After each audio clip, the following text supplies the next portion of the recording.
Yo, what up, y'all? It's Cory, real estate guy, and I want to talk about when and what to buy, and what makes sense to you in your unique situation, because your situation, your timing is going to be different than somebody else because they have a different budget, they have a different motive for when they're buying, and they have different reasons just in general of what it is they desire to have. Okay, some things that will come into play. Finances is one of the number one things. Your debt to income ratio, how much money you're bringing in as opposed to how much things are going out.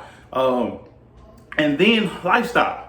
Okay, lifestyle is important to think about because you don't want to have to downsize your lifestyle because you've taken out a mortgage at the wrong time. All right, because you've taken out a mortgage and you've created a permanent expense, as opposed to when you're renting or leasing, and now you're kind of in a hole and you're stuck, and you're every year trying to climb out that hole, finding new ways to make income to meet the demand of paying your mortgage each and every month. So there's a time to buy, and there's a reason or what type of home you want to buy. And I want to dive into some of the reasons or some of the things you should think about and identify with before making that purchase. Your budget is your budget. If you work one job, two jobs, three jobs, side hustle, anything you got going on that brings in money on the regular, you only have so much time to do that. The income that you bring in is the income that you have to work with, okay?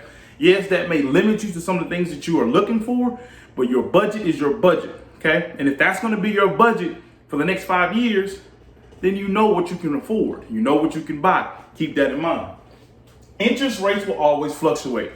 Everything's going crazy right now in the market. Stock market is crashing. All kind of stuff is happening. Stock market always resets itself. That's going to change. Okay. Everything going on in the mortgage industry as far as interest rates. Interest rates were very, very low. Okay. Everything was going crazy. People were rushing to the mortgage companies and trying to get loans, and they had an overwhelming experience that they spiked interest rates back up. So now interest rates went back up and they're fluctuating up and down. It doesn't matter. Every year, every single day, those numbers are going to be volatile and they're going to change, okay? What you need to keep in mind is when is the opportune time for you and how can you maximize in your unique situation on how to gain the best out of your mortgage in your situation, okay? Don't worry about the interest rates. They're going to change every day. Once you get into an actual contract, then you need to talk about with your realtor and your lender when I need to lock my rate. The market is what it is, okay? Houses are going to always appreciate. Things are going to happen. Natural disasters are going to cause tremendous impact on the home market. But nonetheless, here in the Houston market, I mean, we're still rising up and up and up in terms of home values and how much they are valued at and how much they're priced. We're in a seller's market. There's nothing you can do about it. There's more of a demand of people wanting to buy houses, and there's less houses on the market to buy. That's just the market right now. If you're choosing to buy in this market, then you have to deal with those factors, okay? Preparation is everything, okay?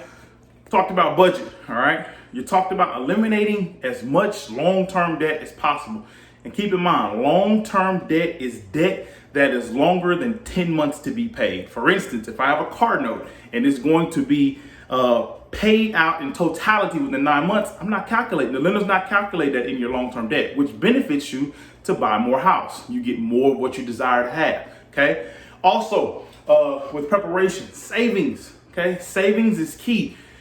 When you rent, you have the luxury of whatever renter or landlord takes care of a lot of the different things that happen in the home. When you buy, you're on your own. You pay for those things. You can get certain type of warranties, but you are responsible for anything that happens to their home. So prepare, have a budget in mind, lower your debt, save money because it is expensive. I will be lying to you if I said it's not. It is expensive to buy a home. So you have to prepare yourself and wait till the opportune time. Save more, spend less. Save more, spend less. Simple, budgeting 101. Don't spend more than what you bring in. Save. And don't create unnecessary debt prematurely. Meaning, just because the market is what it is right now, you may not have the budget that you need to get everything that you want in your home. So if you go out and get a mortgage, you're stuck. Okay. And now you have to either try to refinance at a different time, so you have to play that game again, or you have to try to sell your home if you possibly can. Buy when it's time for you to buy. When the budget, when the credit, all that lines up and you are financially sound, then reach out. If you are trying to get in shape and you want to budget, you say, hey, Cory, I want to buy a house 3 months, 6 months to a year from now, but I need credit repair. I have resources for you. Get credit repair, identify what's going on. Stop using Credit Karma. I hate to say it, but a lot of people stop using Credit Karma. It's not exact. Okay, no system is exact, but there are systems and there are different apps that you can use that give you very, very, very close to what those numbers are. But Credit Karma is always way off, and you may be thrown in limbo thinking that, hey, I have this awesome credit, when you actually don't. But it is good for showing you different things that's on your credit, so you know that. But get with a credit professional, get with somebody who does it every single day, find out what's on your credit report, and then take care of it. Take some action steps and get that done. Wait till the opportune time so you can buy what you want to buy when you want to buy. It's Cory Real Estate Talk, talking about when and why.